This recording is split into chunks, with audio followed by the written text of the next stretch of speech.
Hey everyone, I'm so excited to share with you all today my ultimate Indiana Jones movie ranking. These movies, I've seen them all at least twice each. Saw the first four long time ago when I was a younger kid. I'm assuming saw it, with one or more family members of mine. Enjoyed those movies back then, and then I got to see Dial of Destiny. My brother, parents, and I went and saw Dial of Destiny in theaters for the first time. Then we all went back, the four of us, and rewatched the first four. And then we went and saw Dial of Destiny in the theaters the second time and had my grandparents and uncle join us. So it was really fun, just family experience, getting to enjoy these movies. Just really cool, enjoying some awesome movies with my family. Love my family.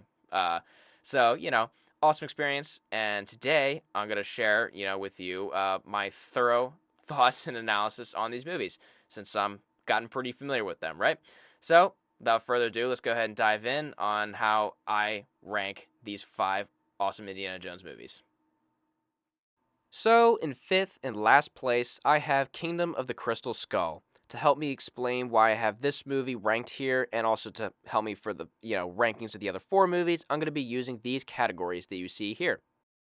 Basically, these five categories are five of the most important elements of movies, and here I've adapted them specifically for the Indiana Jones series.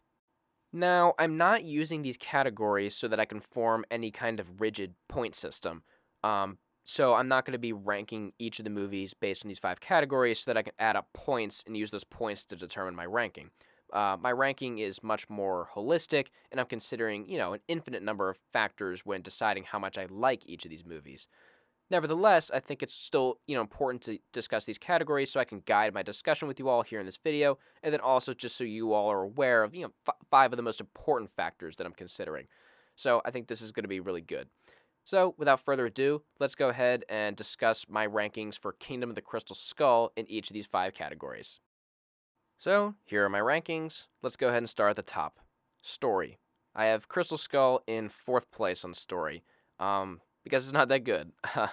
I mean, it's got some things there. It's still an archaeological quest that occurs in the movie. There's only one movie really in the series that isn't an archaeological quest, which I'll discuss in a little bit when I get to that movie. But other than that and a few other little elements here or there, it's mostly a bland kind of story that's not that interesting when it is compared to the other Indiana Jones movies.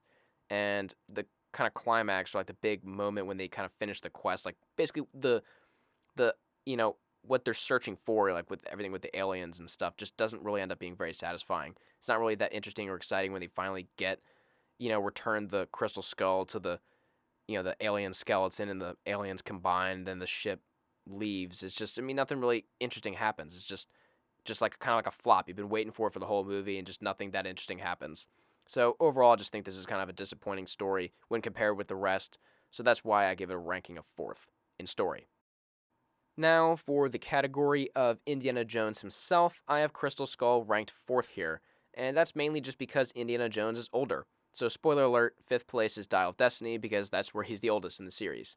But basically, I just like Indiana Jones the best when he's in the original trilogy, when he's that age. There's certain things throughout. Indiana Jones is a hero. He's a good guy. He's a person of good character, and that's consistent throughout all the five movies. So you still have that with the older Indiana Jones, but you lose some of like the excitement, the way he's captivating and vibrant. And, there's just certain parts of his character, some that I can kind of describe and some that I can't really find the words to describe, but there's just something more exciting and even more likable about the younger Indiana Jones. And maybe some of it too is he gets maybe a little crotchetier and a little more like, I don't know, like rough around the edges and kind of more, I don't want to say unlikable because he's still likable in the last two movies, but he's a little more like crotchety and more difficult to get along with, for some of the other characters in the movies. So, that just kind of takes it down a few notches for me. It's still exciting, but it's just not the same as the original trilogy of movies. So that's why I got the ranking of fourth here for Crystal Skull for Indiana Jones. Now, for side characters, basically the side characters here is basically, the characters besides Indiana Jones who aren't villains. So that would be Marion and Mutt. I think Marion is really, unfortunately, pointless in this movie. She just doesn't really add much to it. She's just kind of along for the ride, and nothing really meaningful happens for the most part. And then the only meaningful thing they do is kind of like they talk about like how Indiana Jones and her kind of separated, and we're having a lot of issues with each other, hadn't seen each other in a long time. I really just didn't like that. It just didn't really seem to make sense with their two characters, and I don't like it in movies when they kind of like there's a gap between making movies and they just explain the gap with like something that's kind of random.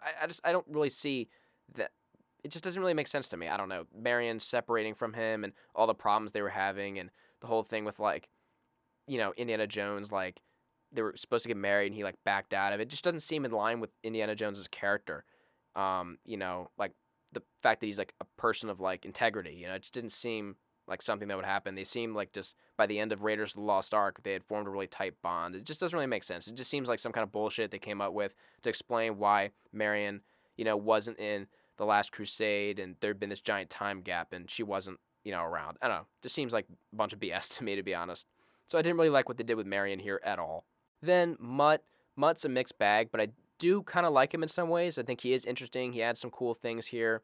But then, of course, there's a lot of silly things he does too, especially like, like when he decides to become Tarzan and like, swing between vines in like a jungle, which is just laughably stupid.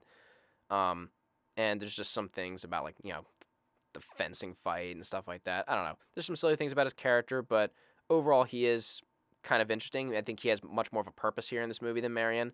So he's kind of a mixed bag for me. But overall, with Marion being really pointless and just having a lot of weird like decisions made about her character that I just don't like, and then Mutt just kind of being more in the middle, just some cool things, some not as cool things, that kind of leads me to rank Crystal Skull relatively low on this category of side characters. Now, for villains, I have Crystal Skull ranked in dead last, 5th place. So, the Soviets to me just aren't nearly as good of villains as the Nazis are in many of the other Indiana Jones movies. The Soviet leader, Irina Spalko, is just a really boring, lame, forgettable villain, and she's like the main villain. So, I mean, her being forgettable is not good. And then the Ray Winestone character, the guy who betrayed Indiana Jones like 50 million times, is terrible too, insanely annoying. And just he takes away from Indiana Jones's character because Indiana Jones is a competent hero. We know he's smart. We know he's got his wits about him and he's experienced. So the fact that he just never seemed to catch on to this guy, that this guy was like betraying him and like flip flopping allegiances all the time, it was so obvious, and he just didn't seem to catch on. So it just took away from Indiana Jones's character, it made him seem stupid, So this character was just terribly written. So overall, the villains here in this movie just are really bad. Easily, in my opinion, 5th and final place overall in the Indiana Jones series. And then for my 5th and final category, fun factor, I have Crystal Skull in dead last here, 5th place. And really, what I mean by fun factor is just pure fun and enjoyment for a movie. So for example, like the Rocky series, I would argue my favorite Rocky movie, like the best Rocky movie, is the original movie. But in terms of fun factor, which ones are like most rewatchable, fun to throw on any afternoon, which bring me the most excitement and enjoyment, are probably the second, third, and fourth ones. But, here, there's so many things that take away from the enjoyment of this movie, like the silly CGI and unrealistic stuff where Indiana Jones survives a nuclear blast and is like thrown all over in like a refrigerator, and Mutt becomes Tarzan, and, stupid CGI ants, and then also just annoying elements like annoying characters and things like I was talking about with the Ray Winestone character making Indiana Jones seem stupid. And there's just so many things in this movie that take away from the enjoyment. So it's like you love Indiana Jones, the character, but there's so many things here that like take away from this being a really cool story for him, So there's a lot of things that aren't as enjoyable about this movie. There's still things that are fun here. I do like certain elements, but as compared with the rest of the series, it doesn't measure up. It's not nearly as fun to watch as the other movies in the series. So, Crystal Skull lands in 5th and last place. Let's move on to 4th place. In 4th place, I have Dial of Destiny. Definitely an improvement upon Crystal Skull in my opinion, but it still doesn't manage to beat any of the 3 original Indiana Jones movies. And here's how I have Dial of Destiny ranked in each of my 5 categories. So starting with story, I have Dial of Destiny ranked 3rd. I think it's a fun story. It involves a lot of cool elements. I like... Once again, it's an archaeological quest, just like Crystal Skull in 2 of the original 3 movies. You get to the artifact he's after. The dial is very interesting. I like the time travel elements. That was really cool. And there were stakes. I felt, like there were legitimate stakes in the story. I liked all the locations, a lot of cool locations that they, bounce between. Overall, it was exciting. It was a fun story. But, there were still some issues, some things like, side areas like Helena and like her um, fiance or whoever. That whole little side story I thought was really dumb and gimmicky and just stupid. And I thought the ending was really abrupt. I didn't like how they, you know, it was supposed to be kind of funny, I guess, but like with Helena just knocking Indiana Jones out and taking him back to the present. I don't know. It just seemed a little too silly, and how it just kind of abruptly ends with Indiana Jones reuniting with Marion. And yet again, I think they kind of just miss a little bit in this movie with Marion. How like once again they're separated after getting back together and literally getting married in Crystal Skull. So some annoying elements here in this story, but still, I think solid middle of the road as far as looking at the whole Indiana Jones series. Then for Indiana Jones himself, I have Dial of Destiny ranked in fifth. As I explained with Crystal Skull, this is where Indiana Jones is the oldest in the series, and it's just for me not as exciting to see him in his older years. I like seeing him better in his heyday when he's, more youthful and vibrant and, the hero we all know and love. He's still a hero here, he's still a good guy, but he's much more pessimistic and crotchety and down on life and kind of waiting around to die. And it's interesting to see him like in a different part of his life, but it's not as exciting or as fun to see. I mean, you don't like to see your hero in a bad spot. And I understand, that's realistic. I mean, life is imperfect for all of us. So it's interesting to see that and to see that even our heroes are, flawed and have problems, right? So I like that aspect, but it's just not as fun to see Indiana Jones, kind of down lower. It's just not as exciting for me. So that's why I have Dial of Destiny ranked fifth and final place for Indiana Jones himself.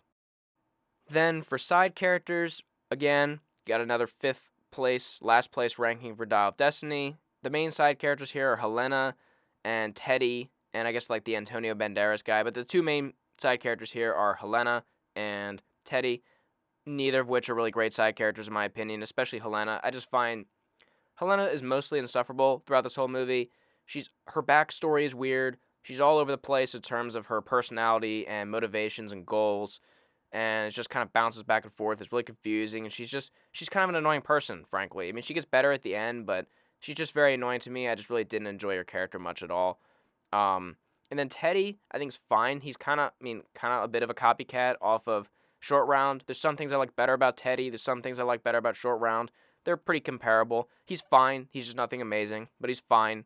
And the Antonio Banderas guy was cool. I love Antonio Banderas. He's awesome. Love him as Puss in Boots and tons of other things. But here it's kind of a small role. So even though he's good in that role, it's just a very small role. So it doesn't, his role is not nearly as large as Helena's and Teddy's.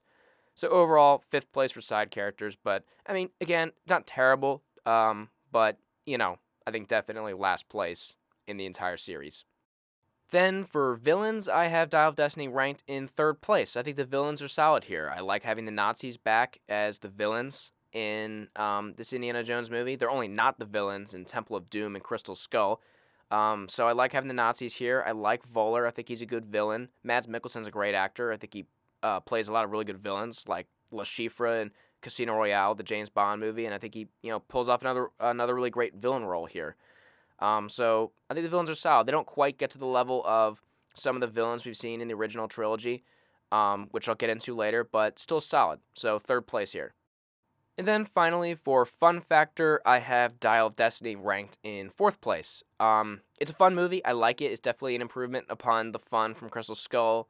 I love the opening sequence with the DH Harrison Ford. Yes, it is a little weird hearing the old Harrison Ford voice and then seeing the young Indiana Jones, but it's still a really fun action-packed sequence that kind of brings us back to the time period of the original trilogy of movies, and I really enjoy that sequence, seeing the younger Indiana Jones and seeing him doing his thing. I like it. I like it a lot. That was a fun sequence, and throughout the whole movie, there's a lot of good action and chase sequences, and they're able to do well with an older Indiana Jones and still have him, be adventurous and be in action scenes. So there's a lot of fun to be had in this movie, and like I said, you get rid of like I was talking about earlier with Crystal Skull, a lot of the stupid CGI stuff. You get rid of a lot of that in this movie.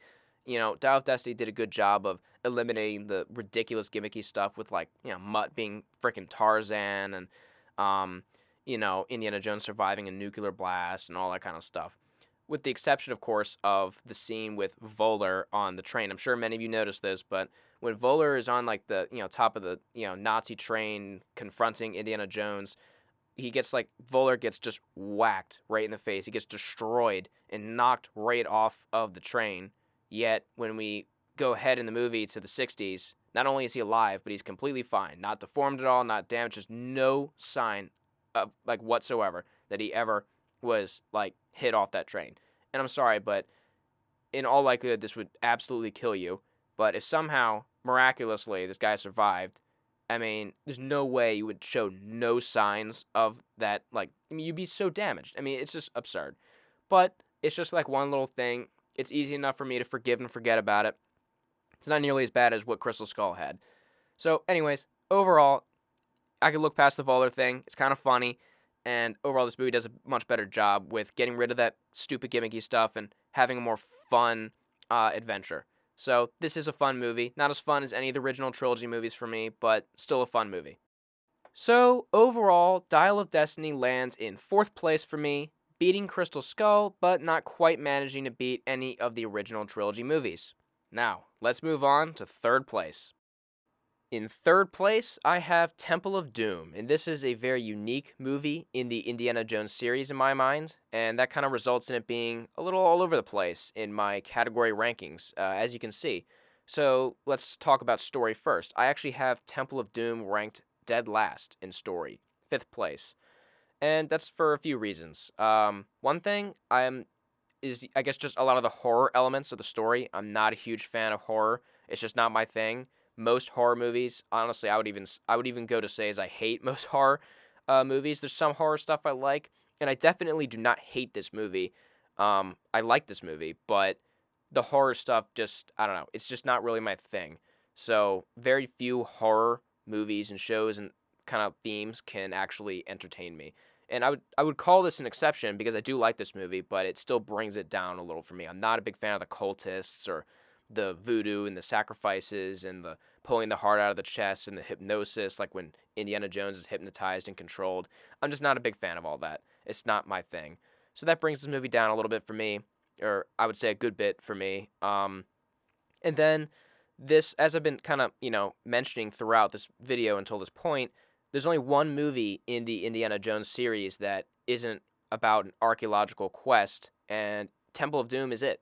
So, whereas in the other movies, Indiana Jones is after an artifact, it's, the Ark of the Covenant, the Holy Grail, the Crystal Skull, and then the Dial.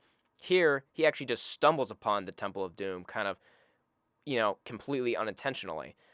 Because he's on a mission in Shanghai in the beginning of the movie, and during his escape, he ends up in the middle of the jungle in India, and that's when he, Willie Scott, and Short Round end up, in this village, and then, they go off because the villagers explain to them how their sacred stone and all their children have been taken from them. So they go off and they find this palace that has the Temple of Doom in it, and their whole goal is, to recover the stone and the children for the villagers. So it's obviously a noble cause, and it's cool in its own way. I like it, but I don't like it as much as the archaeological quests of the other movies. So a lot of those things are kind of what, again, I don't hate the story. I do like it, but it's not the same for me as the other movies. So that's why I have the story for Temple of Doom in 5th place. Now, for Indiana Jones himself, I have Temple of Doom ranked 3rd. And, well, he easily in this movie beats out the Indiana Jones and Crystal Skull and Dial of Destiny. He's awesome in Temple of Doom. I love him in Temple of Doom. He's an awesome action hero, fighting a very noble fight to help out these innocent villagers and help the kids and return their sacred stone, all that stuff. And yeah, I think he's great in this movie. Really exciting, the kind of, awesome hero we know and we love, right? But I think he's just slightly less enjoyable here than he is in Raiders and The Last Crusade. I love him here in Temple of Doom, but I think you get to see more sides of his character in Raiders and The Last Crusade, especially The Last Crusade with, seeing him as the young Indiana Jones played by River Phoenix, then getting to see his relationship with his father, and in Raiders, his relationship with Marion, and just a lot of, I think in those movies you get to, see just some extra sides of him. So I love him here in Temple of Doom, but I love him even more in Raiders and The Last Crusade. So that's why I have Indy ranked 3rd here. For side characters, another 3rd place ranking here for Temple of Doom. I guess the big side characters here are Willie Scott and Short Round. With Short Round, I think he's a solid character. He is kind of annoying sometimes. I earlier compared him to Teddy. him and Teddy are kind of similar. In some ways, Teddy's better in my mind. In other ways, Short Round is better. Um, but he's a fine character. He's not anything amazing to me. He can be annoying at times, but he's also funny and a really loyal like friend and sidekick to Indiana Jones. And I like that. I like that he kind of has this loyal sidekick. I think that's really cool. So overall, I do like Short Round. And then Willie Scott. I mean, I know there's a lot of people really hate Willie Scott, but to be honest, I've never really been overly bothered by her. What I like best about Willie, or at least one of my favorite things about Willie, is the fact that she's relatable. So one of the biggest criticisms that I see of Willie is that she's annoying, that she's always screaming throughout the whole movie and freaking out, and she's insufferable. But to be honest, I see that as being completely realistic. Think about all the creepy stuff that you see in general in the Indiana Jones series, but especially here in Temple of Doom, all the creepy bugs and the creepy food like the monkey brains and eyeballs and all that weird ass stuff, and then the cultists and all the weird stuff they do. Her freaking out is completely reasonable. I would be losing my shit if I were in the Temple of Doom. And I guarantee you the vast majority of human beings would be like freaked out being in the Temple of Doom. So I think it's realistic, honestly. I mean, if she was in there and never freaked out once, I mean, honestly, it would take me a little out of the movie. I mean, it would just not seem realistic to me if, like, no one was scared or freaked out by all this crazy stuff happening. So, I mean, I agree, maybe you could argue it's a little overdone, for sure, but I still think it's realistic, and I like it. I don't know. I like that you have this person who's actually freaking out. Indiana Jones, he freaks out sometimes too, of course, especially when it involves snakes. But for him, he's much more experienced and used to this kind of stuff, whereas Willie's kind of more like us, the audience, because we're the ones who have never really experienced this kind of stuff. We're not Indiana Jones. But she's kind of more the fish out of water, kind of like we would be. So I like that about Willie. And just other things as well. She gets better over the course of the movie and becomes, a better friend to Indiana Jones in Short Round. And, because obviously in the beginning they don't get along very well at all, but they get along pretty well at the end. I would say very well at the end. So she's a character who develops over the course of the movie and becomes better, in my opinion. So overall, I mean, I do agree there are some parts where she can be annoying, but overall, I like her. I think she's a solid character.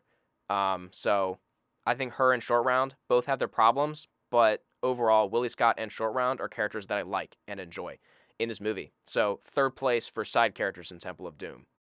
Now, for villains, I have Temple of Doom ranked in fourth place. As I've mentioned before and made it clear, I'm not a huge fan of the cultists as villains. They're not my favorite, but they do beat out the Soviets in Crystal Skull. And I would say the biggest reason here is the Soviets and like Irina Spalko and all the characters and the villains in Crystal Skull are just completely forgettable and just kind of bland and uninteresting. Whereas in Temple of Doom, the cultists are actually built up to the point where I hate them so much. I mean, they're horrible people that, kidnap children and torture people, and they're horrible people. And the movie does a great job building them up as creepy and evil so that I hate them. So in the end, it's very satisfying when Indiana Jones beats them and kills a bunch of them, and they all die either at, Indiana Jones's hands or by being eaten by crocodiles or however. It's very satisfying when they're beaten and dead. So I do like that. So they are better in my mind than the villains in Crystal Skull, but they don't beat the Nazi villains in any of the other three movies for me. And finally, for the final category, fun factor, I have Temple of Doom ranked in third. This is a fun adventure for me. I like Indiana Jones, Willie Scott, and Short Rounds, and their whole arc here. The fact that, they go on this noble quest, they beat the bad guys, they save the children, they return the children to the village and return the stone, and, are successful in the end. There's a happy ending with the three of them and the villagers and everybody all together at the conclusion of the movie. It's a fun adventure that has a good guy win. You feel all great and pumped up at the end that, our hero was victorious, and defeated evil. It's fun. I feel like Crystal Skull and Dial of Destiny aren't quite as fun in that respect, They're fun movies too, but they're not as uplifting to me or as exciting. This is just more exciting. It's just more, I don't know. It's more Indiana Jones to me, I guess, It's just more exciting to see what Indiana Jones does here and accomplishes in this movie and just where it leaves us at the end. It leaves me with a better feeling, at the end with Indiana Jones successful, doing good and defeating evil once again. Not quite as exciting for me or fun as The Last Crusade and Raiders of the Lost Ark, but still exciting, and the fun here is definitely able to allow me to enjoy this movie despite the elements I don't like and the problems I see here, and things like the horror stuff and whatnot. Those things that I don't like don't prevent me from having fun with this movie. Still a fun movie, and I think third place is a nice ranking here for Temple of Doom for fun factor. So, overall, Temple of Doom lands in third place in my ranking. Now, moving on to the top two. It took me a really long time to kind of make up my mind on how I wanted to rank these top two. As I've made it clear, I love all these Indiana Jones movies, but there are levels, and I think Raiders of the Lost Ark and The Last Crusade are in a league of their own, above the other three. Crystal Skull, Dial of Destiny, and Temple of Doom are all solid. I like them in many ways, but they don't touch these top two. But, of course, I do have to rank the top two, even when they are in this kind of top tier on their own. There does need to be a ranking, so I have made up my mind on how I want to rank these. Coming in second place, I have Raiders of the Lost Ark. This is an absolutely outstanding movie. I love it so much, but it narrowly falls short of The Last Crusade for me. So let me go ahead and show the categories so I can explain why. So, for the first category, story, I have Raiders ranked second. This is a wonderful adventure story, another archaeological quest where Indiana Jones goes after the Ark of the Covenant. So much fun with him, tons of awesome fights and locations as Indiana Jones competes with the Nazis to find this artifact and, save it from the evil clutches of the Nazis. Just a wonderful, fun story. It's classic, I love it, but I think The Last Crusade is all of those same things, plus just some extra elements, with seeing a younger Indiana Jones and getting to see Indiana Jones with his father, and having some twists and surprises, which I'll discuss more whenever I cover The Last Crusade in just a little bit. So overall, Raiders has just an absolutely wonderful story, but I just think Last Crusade is slightly above, but Raiders its story easily beats the other three, landing in second for me. Now, looking at Indiana Jones himself, I have Raiders ranked second here. This is our first introduction to the character, the first time we meet Indiana Jones, and man oh man does he shine. He's absolutely legendary in this movie. He is a capable fighter, he's a hero, a good guy. He's awesome. I love him in this movie, but I have The Last Crusade just slightly above, because I think he's just as awesome there, but you add on some extra awesomeness by getting to see more of his personality. He gets more fleshed out, in my opinion. You get to see him with his father, you see him when he's younger, played by River Phoenix. I'll get into that more whenever I discuss The Last Crusade in just a little bit, but I think he's just even better. His character is portrayed even better in that movie, but he's still absolutely incredible here and lands in second place. Now, looking at side characters, I have another second place ranking for Raiders. The big side characters here are Marion and Sala, and I love both of them. I think they're both fantastic. Marion's a really cool character. She's capable, tough, smart, kind, compassionate. I think she's a great romantic interest for Indiana Jones. Great character. And I love Sala. Sala's a really cool, loyal friend for Indiana Jones. Someone he can always count on. He's awesome too. Both fantastic characters. And I'll talk about, the side characters in The Last Crusade in a little bit. But Raiders, solid second place for me. Now, villains. Villains, I actually have Raiders ranked first. So first place here for Raiders in this category. I love the villains in The Last Crusade and here. Both the Nazis, both awesome. Tons of awesome, interesting, evil characters to really like here. But it really comes down to Rene Belloc for me. He, I think, is the best villain in all of Indiana Jones. There's some really fantastic villains in Indiana Jones, but I think he's just the most interesting, complex character to kind of be an enemy of Indiana Jones. He's just a really sophisticated, interesting character, a great rival archaeologist for Indiana Jones. I love him. He's fantastic, played excellently. He's just such an interesting character. He just makes for such an excellent villain. And even though The Last Crusade has some awesome villains, I think Raiders takes the cake here with Rene Belloc and the other villains around him. Number one in my book. Villains in Raiders of the Lost Ark. Best villains overall, and especially just, mainly because of Rene Belloc. And the others are great too, but Rene Belloc leading the pack. I think the most solid group of villains in all of Indiana Jones here. So first place for Raiders for villains. Now, looking at the final category, fun factor, I have Raiders ranked second here. Not much I can really say here that I haven't already said already. It's just, this is a fun adventure movie. It's an absolute blast. How can you not like this movie? It's just so much fun. I have The Last Crusade slightly above. I think it's even a little bit more fun. But Raiders is so much fun.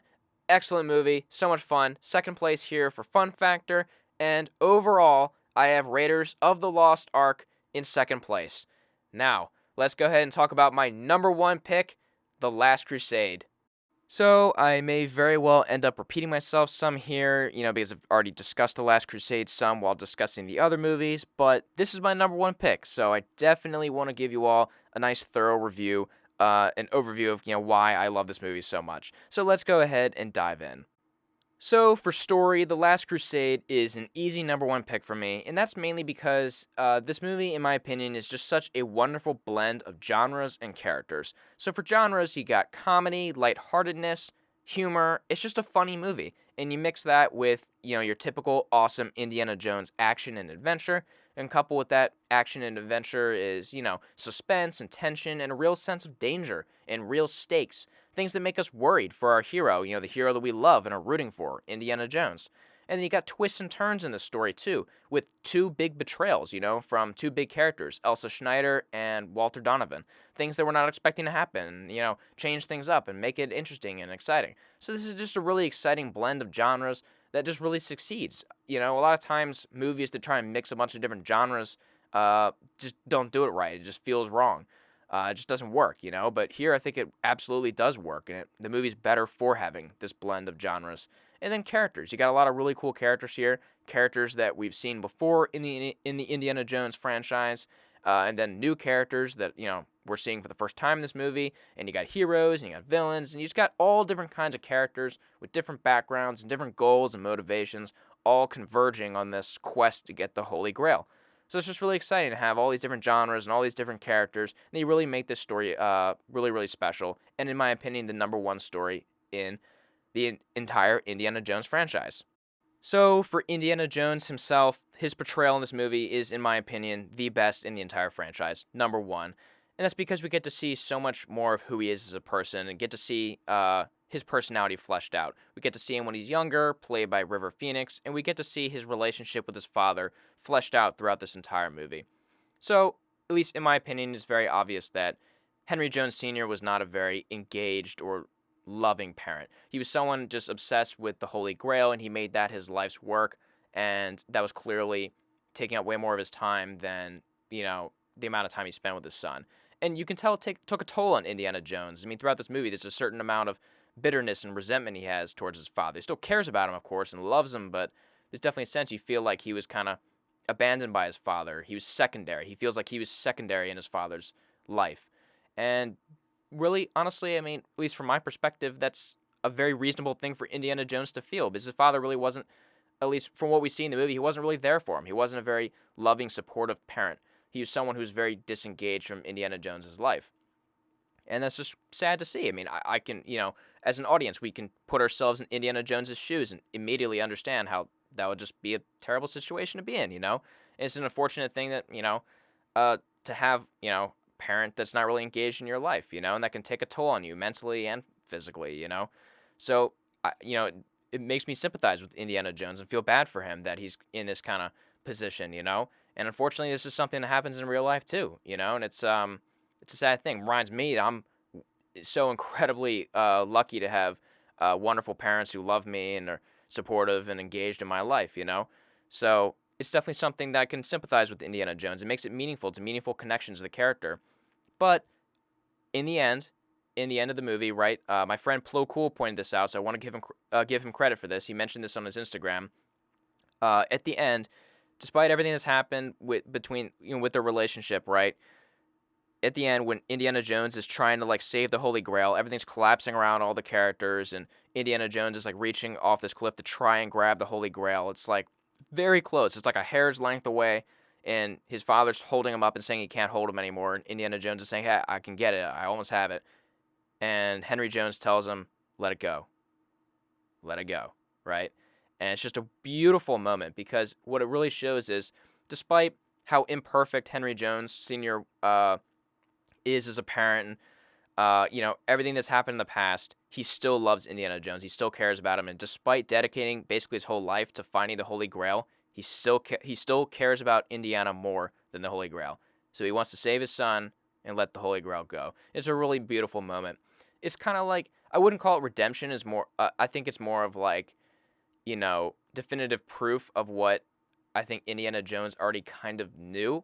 He knew his father still cared for him, but just kind of felt neglected and wanted to have that kind of definitive proof. And it's a really beautiful moment. And it's also just great that in this movie that the Holy Grail, ironically, despite the Holy Grail kind of almost being the source of Indiana, basically it's like the Holy Grail is what occupied so much of Henry Jones's life, right? So in a lot of ways, the Holy Grail is what kind of ruined that relationship in a lot of ways, but it also is what brought them back together in this movie and had them spend time together and kind of mend a lot of their issues and become more tightly knit and become, a better father-son duo and kind of form their bond again in a lot of ways. So ironically, the Holy Grail is the source of their separation, but also the source of them being reunited in this movie. And it all kind of culminates in that moment where Henry Jones tells his son to let the Holy Grail go and chooses to save him instead of, trying to get the Grail, or at least risking Indiana Jones falling off and dying to try and get the Grail, right? So it's a really beautiful moment. And it really just shows that Henry Jones Sr., despite everything he's done that's wrong, he cares. And it's a really beautiful moment. I think it really meant a lot to Indiana to, have that happen. So it's just really cool. And this in general just is why, this portrayal of Indiana Jones is the best in my opinion, because you get to see so much more of his humanity. You get to see who he is, and you get to sympathize with him and relate with him like we never really have before or since in the franchise. And it's meaningful because, it shows that Indiana Jones is more than just a good-looking guy who can hold himself in hold his ground in a fight, He's never been that simplistic in any of these movies, but especially in this movie, you get to see so much more of who he is and what drives him and motivates him, and see his relationship with his father, because that shows you about a lot of his past, and now we see where he is now, and that'll, dictate and influence where he goes from here. It's just beautiful. Wonderful character development, and it's just awesome to see. So Indiana Jones, this portrayal is definitely, in The Last Crusade, definitely, in my opinion, the best portrayal of Indiana Jones in the entire franchise. Looking now at side characters, I have another number one ranking for The Last Crusade. Marcus Brody's a cool side character. Sala's awesome, as he always is. Love Sala. And Henry Jones Sr., he's a side character here. And I just discussed him a lot, of course, but just to kind of summarize, in my opinion, he's a very flawed person who, despite loving Indiana Jones all along, I really do believe he always did love Indiana Jones. He just didn't show it. He was obsessed with the Holy Grail, and that blinded him and basically, made him neglect his own son. So that was definitely a huge mistake throughout most of his life, but in this movie, it's beautiful to see that in the end, he's able to reconnect with his son. The Holy Grail is basically lost, and he's able to remove that as an obsession and focus on what's infinitely more importantly to him and what's infinitely more important in his life, his own son, Indiana Jones. And it's wonderful to see that journey for him across the whole movie, to go from being so obsessed and blinded and neglecting his own son to where he's actually reconnected and gotten back on, a right path and reconnected with his son. And it's just really cool and beautiful to see that. So a really cool journey for him in this movie. Then the last side character that I'll discuss is Elsa Schneider. Now, I know that she could also fit into the villains category, but I think she fits in best in the side characters category, so I'll go ahead and discuss her in this category. I think she's a great character. I think she's very interesting and very morally complex. She's someone who betrays Indiana Jones, dicks him over, and puts him into a lot of situations where he easily could have died.